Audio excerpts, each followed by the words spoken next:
देखो, ऐसा है कि जब कॉन्स्टिट्यूएंट असेंबली में बहस हुई थी तो डॉक्टर भीमराव अंबेडकर भी ये चाहते थे कि समान नागरिक संहिता देश में लागू होनी चाहिए, लेकिन जो कुछ मुस्लिम सदस्य थे उन्होंने उसका विरोध किया तो वो अटकी रह गई।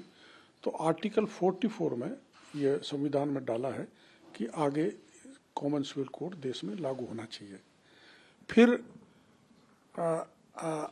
साहबानों के प्रकरण के समय चीफ जस्टिस वाई चंद्रचूड़ ने समान नागरिक संहिता की बात कही थी, उसके बाद खरे साहब ने कही थी। अब भी सुप्रीम कोर्ट और दूसरे हाई कोर्ट्स ने कई बार सरकार को ये आगाह किया है कि इस समय कॉमन सिविल कोड लाया जाना बहुत ज़रूरी है। इसलिए मैंने ये पार्टी का स्टैंड है, मैंने आज कॉमन सिविल कोड का बिल इंट्रोड्यूस किया है राज्यसभा में।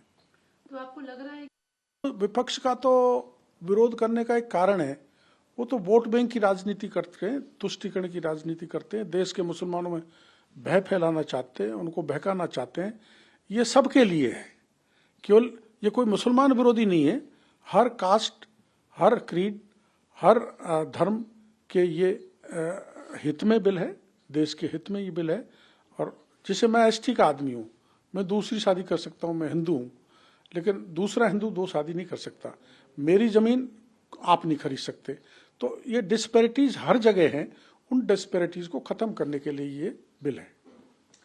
हिमाचल जो फैमिली है वो कह रही है कि चूंकि नाम इस्तेमाल हुआ है, परिवार इस्तेमाल हुआ है, तो वहाँ बनाया जाए।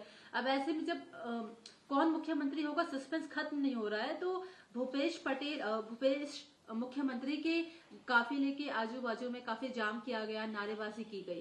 देखो, कांग्रेस में तो सदा ऐसा अनुशासनहीनता रही है। कांग्रेस इस अनुशासनहीनता के कारण और पदलोलुपता के कारण और पार्टी के गद्दी पाने के स्वार्थ के कारण डूबी है।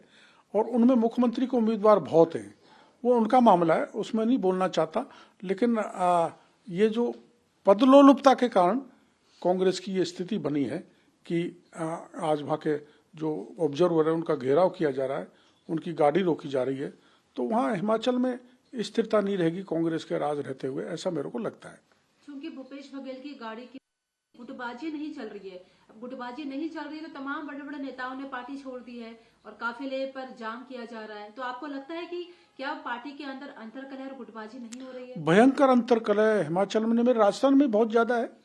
4.5 साल 4.25 साल हो चले, वहाँ आपस में गहलोत साहब और सचिन पायलट की लड़ाई अब तक नहीं थम रही। और उसके कारण राजस्थान की जनता त्रस्त है।